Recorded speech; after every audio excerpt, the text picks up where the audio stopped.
There's now a multi-million-dollar settlement in that massive meningitis outbreak linked to tainted steroids. A bankruptcy judge has approved a $200 million settlement to pay creditors and compensate the victims. This all stemmed from a compounding pharmacy in Massachusetts called the New England Compounding Center. The meningitis outbreak killed 64 people, sickened more than 750, affecting people across 20 states, including here in Michigan. Our state was one of the hardest hit, in fact, with 22 deaths, 264 people falling ill. What a human toll it has taken. And joining us now is Penny LaPerriere, whose husband lost his life because of that outbreak, and Rhonda Hall, who became sick from a tainted injection. Both of you, thank you for being with us. Penny, let me start with you. What is your reaction to this news tonight about this settlement? Well, I'm glad that it's finally coming to an end, and I can't wait till it's over at the end of the year, hopefully. Do you hope by the end of the year that you will see some of this money, Penny? I hope so. It's been a long time coming. Yeah, Rhonda, your thoughts on that also. After you let us know, how are you still affected by this? Because this did hit you hard.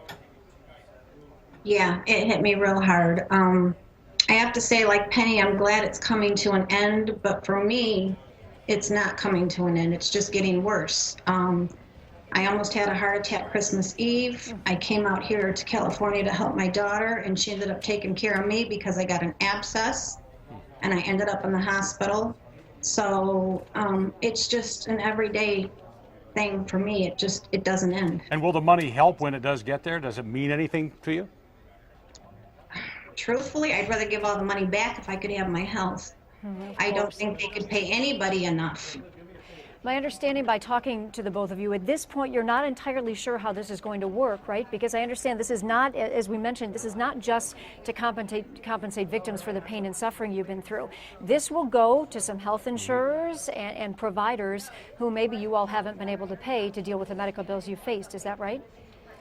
Yes, even if the bills have already been paid, from what I understand, the health insurance companies have liens against everyone's claims, so they will take back any money that they have paid out before we get any money ourselves. And for some of you, your bills were so high. I know, Penny, in your case, your husband died and the medical care did not go on and on. But Rhonda, in your case, you have had medical bills for 3 years because of this.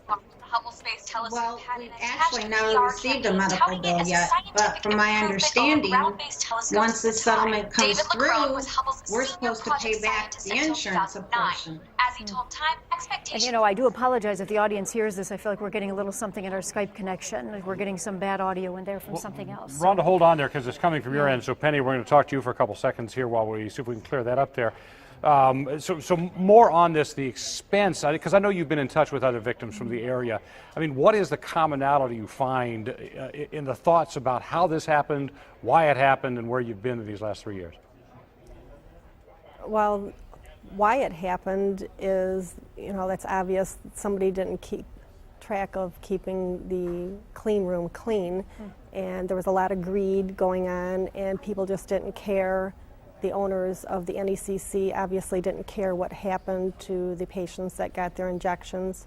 The patients now, they are still suffering financially and physically, and I don't know when this will end for them. For me, it ended when my husband died, but the patients, they deal with this every single day. Well, and Penny, you said it ended when your husband died, but I know you live with that grief every day of your life from losing your husband to this just, you know, horrible act that now these 14 people from the NECC are facing federal racketeering charges for this. Does that bring you any comfort knowing that they are going through the legal system as well? Yes, it brings me some comfort, but then again, they're still able to stay in their own homes and walk the streets, and they're free. And until they are in jail,